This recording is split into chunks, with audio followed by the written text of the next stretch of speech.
हे हाय, welcome back दोस्तों। After long time actually मेरा paper आ गया था, इसलिए मैं कंटिन्यू नहीं कर पाया था। आइए, आज डेट है 24/3/2023। आज शुरू करते हैं एडिटोरियल। कुछ खास बातें नहीं दी गई हैं एडिटोरियल में, पर इम्पोर्टेंट्स हैं, ऐसा नहीं कर सकते। जैसे देखिए, ये फर्स्ट एडिटोरियल है दैनिक भास्कर में, है ना। इसमें कहा जाता है कि शिक्षित समृद्ध समाज में भी स्त्री उत्पीड़न नहीं रुक रहा।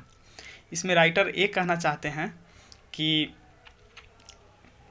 जैसे यहाँ पे बताया जा रहा है कि न्यूजीलैंड और दक्षिण कोरिया जैसे शिक्षित और समृद्ध देश, यहाँ पे महिलाएं कहीं ना कहीं इंडिपेंडेंस रहना चाह रही हैं, शादी से कहीं ना कहीं कतरा रही हैं। इसीलिए कहा जाता है कि जैसे कि न्यूजीलैंड में ये सरकार इसके लिए लव बेटर अभियान चला रही हैं, क्योंकि वहाँ पे महिलाएं जैसे इकोनॉमिकली वो अपने आप में स्टेबल हैं, जिसके कारण वो कहीं ना कहीं वो शादी करने से कतराती हैं। ये घरेलू हिंसा दिन पर दिन तेज़ी से बढ़ते जा रही हैं। ये भारत का ही बात नहीं है, अदर देश में भी देखिए, जो न्यूजीलैंड और दक्षिण कोरिया है, इतना शिक्षित देश है, फिर भी देखिए कि कितना मतलब इस तरह का घरेलू हिंसा के कारण महिलाएं वहाँ के शादी तक नहीं कर रही हैं, जिसके कारण गवर्नमेंट को वहाँ पे अभियान चलाना पड़ रहा है, स्कीम निकालना पड़ रहा है ना। तो इस तरह की बातें हैं।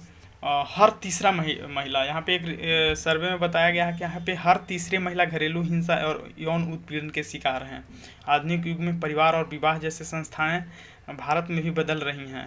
अब भारत के केस में एक बेंगलोर सिटी है कर्नाटक का, जहाँ पे जिसके बारे में बताया गया है कि यहाँ पे बहुत ज़्यादा जो तलाक की जो है ना, एक दूसरे को तलाक ले रहे हैं, जिसके कारण ज़्यादातर यहाँ पे औपचारिक रूप से विवाह के जगह पे लिव इन रिलेशन है ना, उसमें लोग ट्रस्ट कर रहे हैं।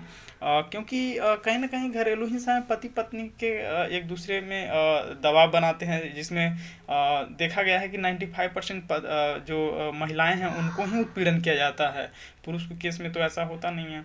तो इसके कारण जो भी स्टेबल महिलाएं हैं, जो ये फाइनेंशियली अच्छे हैं, तो वो कहीं ना कहीं खुद का अपना वो अपना मनपसंद के लोगों के साथ रहना चाहती हैं।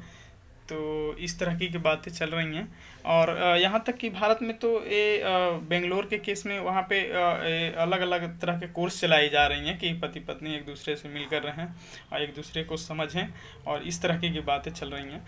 और एक सर्वे में बताता है कि दक्षिण कोरिया की महिलाएं इन्हीं के कारण बाकायदा एक आंदोलन में शादी और बच्चे करने की रुचि लेना बंद कर दिया है। जैसे दक्षिण कोरिया में यहाँ पे शादी करना और बच्चे पैदा करना ही बंद कर दिया है। और इस सर्वे में ये भी बताया गया है कि देश में 30 साल से कम उम्र के 90% युवा अविवाहित हैं। सोचिए, इतना डेवलप्ड कंट्री हैं, शिक्षित हैं, समझदार हैं, फिर भी महिलाएं शादी करने से कतरा रही हैं। कहीं ना कहीं राइटर का ये जो कह रही हैं, जो स्त्री उत्पीड़न का, ये कहीं ना कहीं अच्छी बात नहीं है, जिसी के कारण यहाँ पे ऐसे हो रहा है। तो इसमें कोई खास था नहीं इस संपादकीय में। तो इस तरह की बातें चल रही हैं आजकल देश दुनिया में। तो और लास्ट में ये कहा जा रहा है कि खतरा यह है कि ऐसी सोच के बाद कई देशों में आबादी अचानक काफ़ी कम होने लगेगी, जो नई चिंता का जन्म देगी। अभी तो पॉपुलेशन मेंटेन इसलिए है कि उत्पीड़न, भारत जैसे देश में तो महिलाएं उत्पीड़न सह करके भी, और जैसे सपोर्ट हस्बैंड के नहीं मिलते फिर भी रह लेती हैं, अपने आप को वो कर लेती हैं। पर अदर कंट्री में जहाँ पे शिक्षित हैं, जहाँ पे लोग अवेयर हैं, जहाँ पे फाइनेंशियल कंडीशन में ठीक है महिलाएं, वहाँ पे तुरंत डिसीजन लेकर तलाक देकर या फिर इस तरह के शादी विवाह और बच्चे के लिए सोचते तक ही नहीं, वो लिव इन रिलेशन में ही रह लेते हैं। चलिए, इसमें इतना ही था।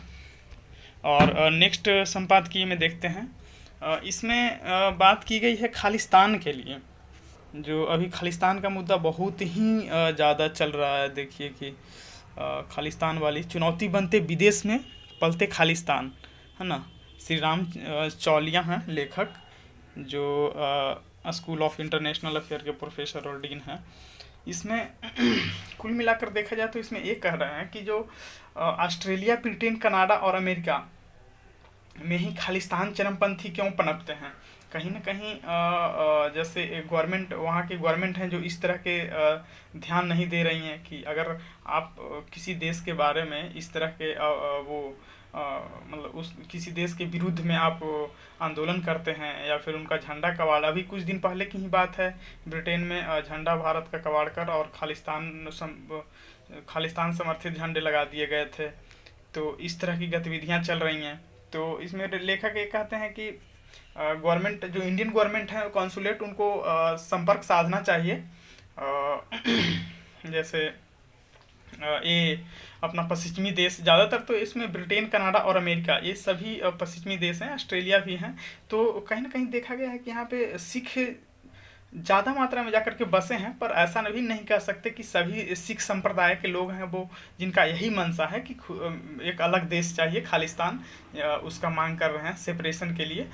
ये, और इसमें राइटर ये भी कहते हैं कि कहीं ना कहीं पाकिस्तान का भी मिली भगत हो सकता है इसमें, क्योंकि पाकिस्तान का जो खुफिया एजेंट ISI है वो कहीं ना कहीं इसमें इन्वॉल्व है, खालिस्तान का जो आवाज़ उठवाने में या फिर फंडिंग करने में, इस तरह की बातें में।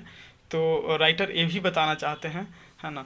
और इसमें कह रहे हैं कि भारत को जागरूकता की ज़रूरत है और सामरिक साझेदारी और सहयोग के साथ ही इस पे जिस देश में आवाज़ उठ रहे हैं खालिस्तान मांग के लिए, उससे साधना चाहिए, है ना। तो इस तरह की बात है। और इसमें कह रहे हैं कि काफ़ी सावधानी से कनाडा, ब्रिटेन, अमेरिका और ऑस्ट्रेलिया पहले 5 आइज नामक खुफिया सहयोग गठबंधन के सदस्य हैं। यदि हम खालिस्तान समर्थक पर केंद्रित इसी प्रकार के नई बहुपक्षीय पहल का प्रस्ताव रखें तो वह प्रभावी होगा। इन लोगों से संपर्क साधने की बहुत ज़्यादा ज़रूरत है आज के इस बदलते स्वरूप में, खालिस्तान की उठती आवाज़ में, क्योंकि लोगों को फंडिंग मिलने पे, जैसे बाहर से पैसे आने पे लोगों में एक अलग ही वो होता है। जैसे ज़्यादातर तो शिक्षित अशिक्षित लोग हैं, तो शिक्षित लोग तो इस सब में इन्वॉल्व होंगे नहीं, पर अशिक्षित लोग इन्वॉल्व जब होते हैं तो कहीं ना कहीं देश के लिए, समाज के लिए खतरा हो सकता है, जैसे दंगे फसाद हो सकते हैं। तो इस तरह की बातें हो सकती हैं। तो इसी पे राइटर ज़्यादातर बात कर रहे हैं। तो और आगे कहते हैं कि जैसे खालिस्तान जिंदाबाद फोर्स जैसे संगठन, लश्कर-ए-तैयबा जैसे खूंखार और प्रतिबंधित जिहादी संगठनों से निकट की पुष्टि हो चुकी है। ये लश्कर-ए-तैयबा है जो जैसे इंटरनेशनल ये जिहादी एक प्रकार का इस्लाम, पाकिस्तान की एक वो है, आतंकवादी का संगठन है ना। तो उससे कहीं ना कहीं इसका संपर्क साधा गया है कि ये दोनों मिली भगत है और भारत को टुकड़ा करने की ये साजिश कर रहे हैं ये लोग, है ना। तो इसी पे बात किया गया है, इतना ही था इसमें। तो भारत का कुल मिलाकर भारत के कंसुलेट और गवर्नमेंट ऑफ इंडिया को ये लेखक कहना चाहते हैं कि जो देश से आवाज़ उठ रही हैं उस देश के से संपर्क साधें, और उस देश के देश में जो भी इस तरह की हरकतें कर रही हैं, किनको कहाँ से फंडिंग मिल रहा है, क्यों फंडिंग मिल रहा है, क्योंकि भारत में तो ऐसे, जब भारत में टुकड़ा होना था तो भारत में आवाज़ उठना चाहिए था। ये वेस्टर्न वर्ल्ड में या फिर वेस्टर्न का जो देश है, पश्चिमी देश, वहाँ पे आवाज़ क्यों उठाया जा रहा है। कहीं ना कहीं किसी का मिली भगत हो, भारत के प्रति गलत रवैया रखते हों, भारत के प्रति बुरा सोचते होंगे, तभी तो इस तरह की भावनाएं उन लोग में आते हैं। नहीं तो, और भारत के जो भी सिख संप्रदाय के लोग हैं वो कहीं ना कहीं दिल्ली में, जैसे कुछ दिन पहले आप देख लें कि वहाँ पे भारत समर्थित नारे लगाए वो लोग, जैसे ही वहाँ पे ऑस्ट्रेलिया में इस तरह की हुई, या फिर ये ब्रिटेन में हुई, अमेरिका में हो रही हैं। तो राइटर यही कुल मिलाकर कहते हैं, इसमें ज़्यादा कुछ था नहीं, यही था। आइए थर्ड में देखते हैं। थर्ड हिंदुस्तान में है, ये कुछ खास नहीं है, पॉलिटिक्स, राजनीति से रिलेटेड है। इसमें राहुल गांधी की सज़ा हुई है 2 साल का।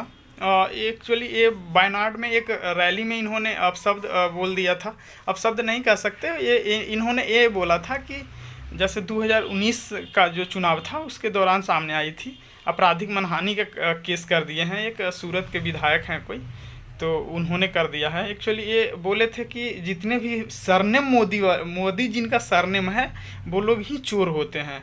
तो इसमें कहीं ना कहीं अपने माननीय प्रधानमंत्री का भी इसमें नाम ले लिए थे, तो ऐसा इसीलिए इन पे केस कर दिया गया है ना। तो इनको CRPC की धारा 202 के तहत उचित कानूनी कार्रवाई की पालन न करने किया गया। और वकील यह भी तर्क दिया है कि नरेंद्र मोदी के मामले में शिकायतकर्ता होना चाहिए था, क्योंकि याचिकाकर्ता पूर्णेश मोदी भाषण का लक्ष्य नहीं थे। पूर्णेश मोदी, हाँ, ये जो गुजरात के जो विधायक हैं वो पूर्णेश मोदी हैं, इन्होंने ही केस किया है इनके बदौलत सूरत के एक मतलब सूरत में। तो इसी पे है। तो इनका हो सकता है कि अभी जो सांसद हैं वायनाड से, केरला से, तो हो सकता है इनका सदस्यता भी रद्द हो सकती हैं, मे बी, कंफर्म नहीं हूँ वो तो, अब मानिए कोर्ट का जजमेंट होगा उसी पे देखा जाएगा। तो कुल मिलाकर यही है। आज कुछ खास नहीं था एडिटोरियल में। थैंक यू सो मच सुनने के लिए, आप लोगों का सपोर्ट मिला, थैंक यू सो मच।